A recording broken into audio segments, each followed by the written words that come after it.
I am not sorry for something I didn't do, and I am not sorry for the things I did do. 19 years I've been at this job.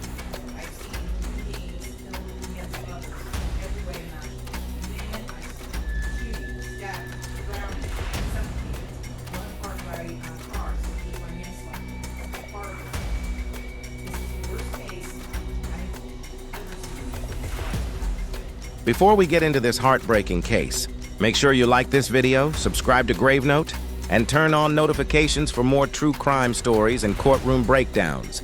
Today, we're covering a sentencing hearing so disturbing that even a veteran judge, with nearly 2 decades on the bench, admitted it was the worst case she had ever seen. What she said to the defendant left the entire courtroom in silence. I am not sorry for something I didn't do, and I am not sorry for the things I did do. Mr. O'Neill, All I'm right. not, listen, stop, All right. listen to me. I'm not You're not gonna raise your voice again. I'm You're not going to raise my your voice again. I'm not. I will have you removed from this courtroom. I can sentence you without you being present. Yes, ma'am. You don't conduct I yourself. understand, Your Honor. Thank you.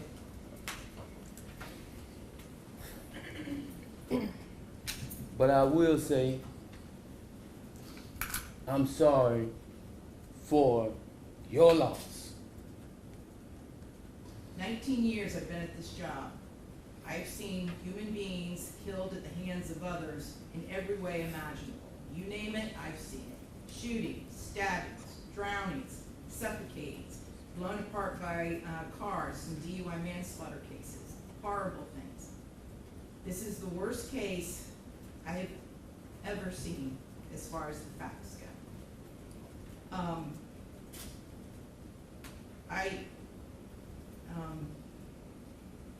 When the person from fire department, when he testified, and when he said that he retrieved the body of Ronivia O'Neill from the home, and all he could do was sob.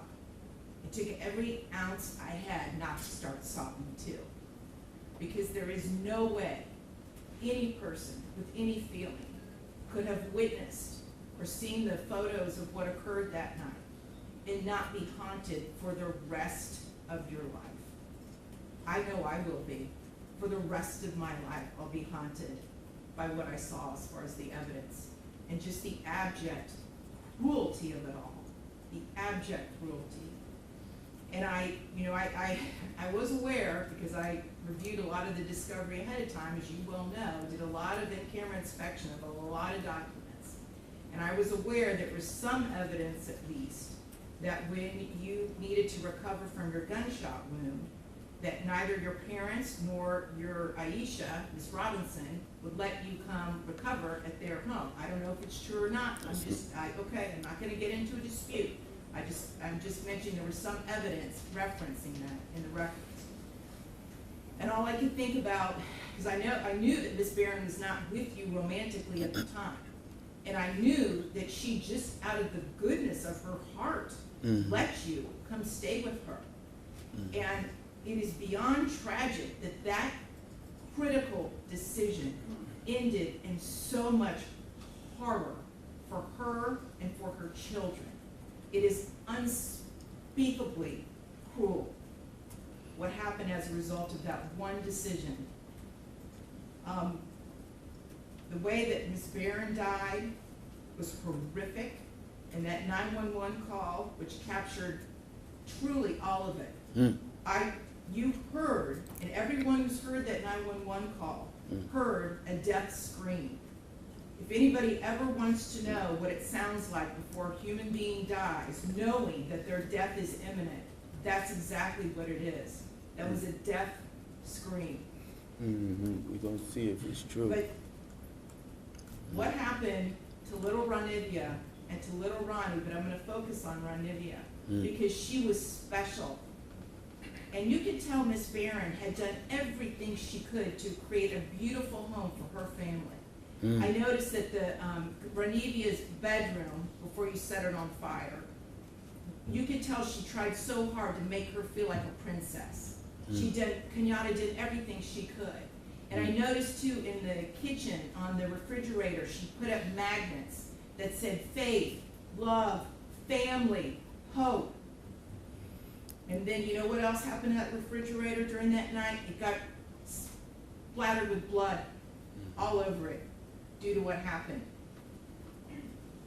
Little Ronivia, she couldn't scream, she couldn't run away, and she witnessed what you did to her mother as far as shooting her mother in the arm with the gunshot. She knew. And the horror that that child suffered. And she already had a life where she was born with challenges regarding her physical and her mental disabilities.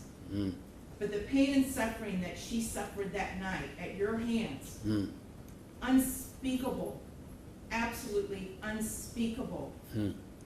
And at the moment, that first time you struck her with that hatchet, and little Ronnie testified that all he could see was tears coming out of his sister's face.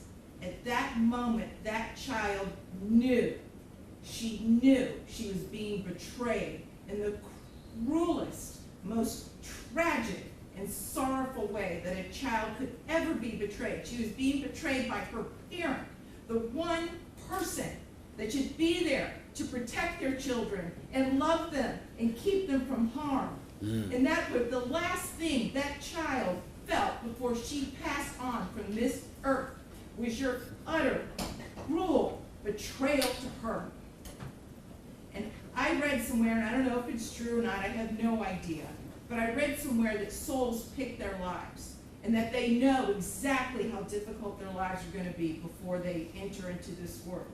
And I don't know if that's true or not, but if it is, Ronivia O'Neal is one of the bravest souls I have ever come across in my 54 years on this planet. One of the bravest ever, ever, because she suffered so traumatically. Some courtroom moments are dramatic, some are emotional, and then there are moments like this one, where a judge is forced to confront the absolute worst of human cruelty. As the sentencing hearing began, the defendant stood before the court with little remorse, telling the judge that he was not sorry for something he didn't do and wasn't sorry for things he did, without others being present. It was a statement that immediately set the tone for what would become one of the most emotional sentencing hearings many people have ever witnessed. What happened next was remarkable.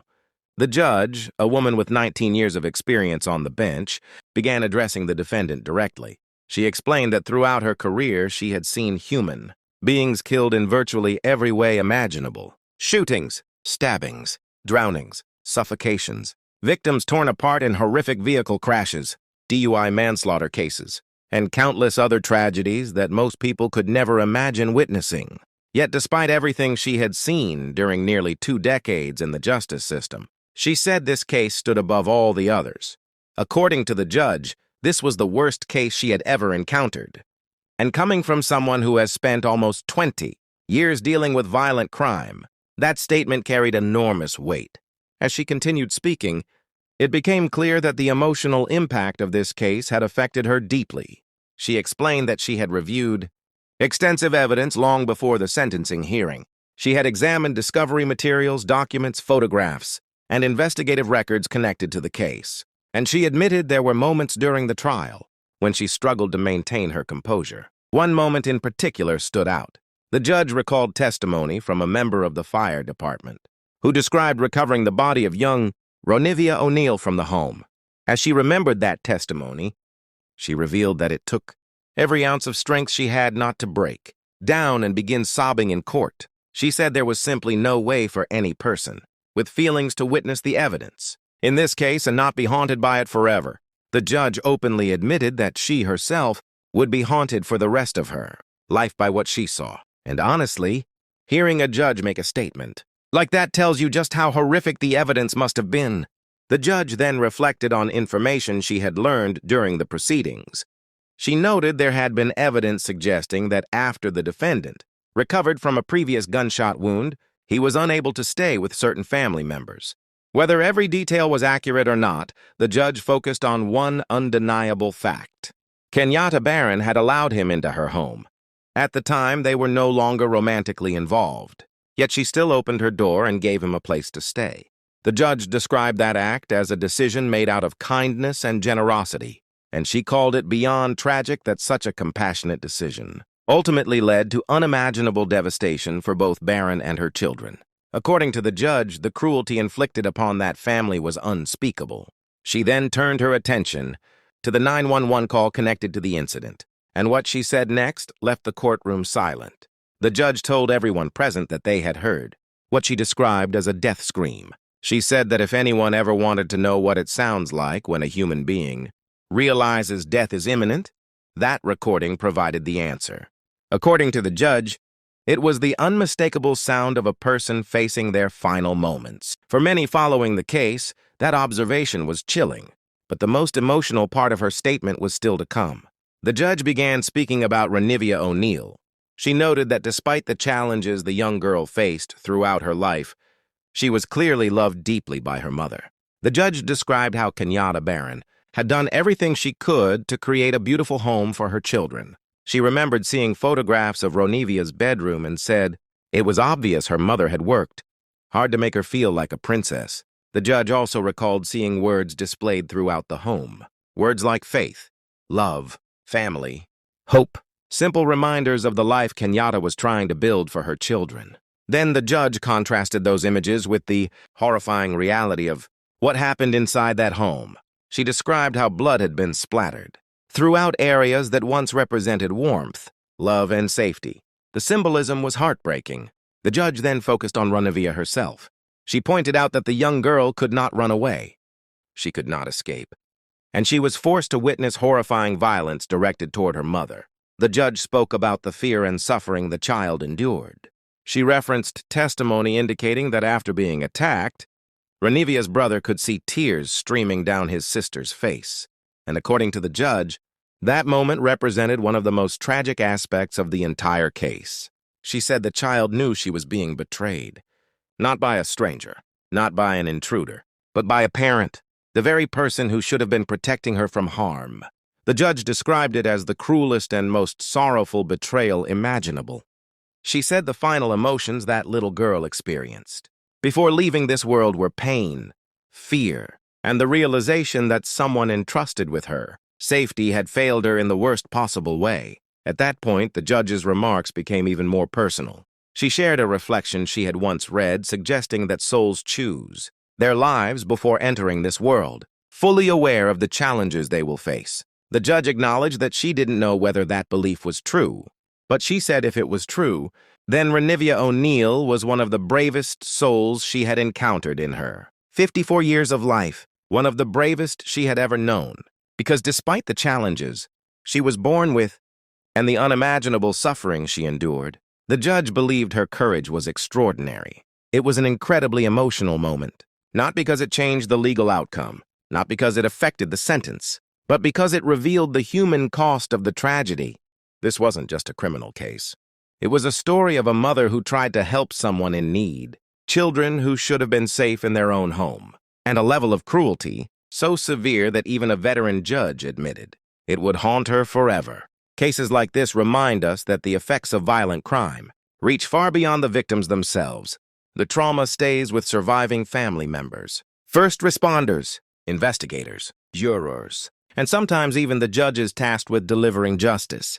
When someone who has spent nearly 2 decades presiding over violent criminal cases openly admits that a case will haunt her for the rest of her life, it speaks volumes about the horror of what occurred. I'd like to hear your thoughts. Do you believe emotional statements like these help victims' families find closure? Or should judges remain strictly focused on legal findings during sentencing? Let me know in the comments below. And if you appreciate thoughtful true crime coverage, courtroom analysis, and real stories that matter, make sure you subscribe to Grave, note, and turn on notifications so you never miss a new video.